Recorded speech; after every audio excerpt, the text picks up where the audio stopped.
என்ன இருக்கிறான்னு சொல்லிட்டு அவனுக்கு ஏதாவது தண்டனையை கொடுக்க மாட்டான்னு நம்ம எல்லாருக்கும் மனசுல வரலாம். ஆனா அந்த கடவுள் சொல்றான் 35வது அத்தியாயத்துல அல்பாத்தில சொல்றான் 35:45 அந்த கடவுள் சொல்றான், நீ நினைக்காத நான் செய்யற அதாவது தப்பு செய்யறவனா நான் தண்டிச்சிருவேன், என்னால முடியும். உடனுக்குடன் தண்டிக்கிறா இருந்தா தப்பு செய்யாத மனிதன் ஒருத்தன் கூட இந்த உலகத்துல கிடையாது. தப்பு செய்யற அத்தனை பேரையும் நான் தண்டிக்கிறா இருந்தா உடனுக்குடன் தண்டிக்கிறா இருந்தா அவனை அவ்வளவு பேருமே இந்த உலகத்தை விட்டு நான் அனுப்பணும்னு சொன்னா இந்த உலகத்துல யாருமே இருக்க மாட்டாங்க. எல்லாம் 1-2 தப்பு சின்ன தப்புகள் செஞ்சுட்டு தான் இருக்கிறோம், பெரிய தப்பு செய்யலாம், எல்லாம் தப்பு நடந்துட்டு தான் இருக்குது. அதுக்காக நான் எல்லாத்தையும் நான் தண்டிக்க நினைச்சேன்னு சொன்னா இந்த உலகத்துல ஒரு மனிதன் மிஞ்ச மாட்டான்னு சொல்லிட்டு குர்ஆன்ல சொல்றான்.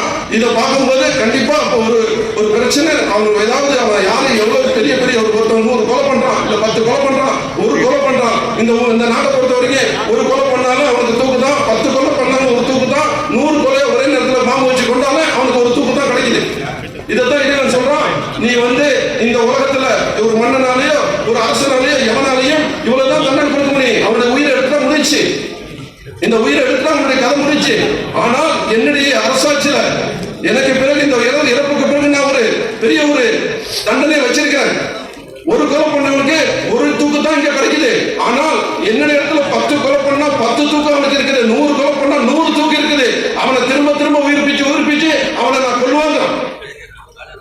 அப்ப தெரிஞ்சுக்கிறீங்க, அவன் தண்டனை பெருசா இந்த தண்டனை பெருசான்னு சொல்லிட்டு. அதனால இந்த தண்டனை தான் பெருசு நினைச்சு நிறைய பேர் ஒரு கொலை பண்ணிட்டு கண்டுபிடிக்காம இப்படியே போயிடலாம்னு நினைக்கிறாங்க.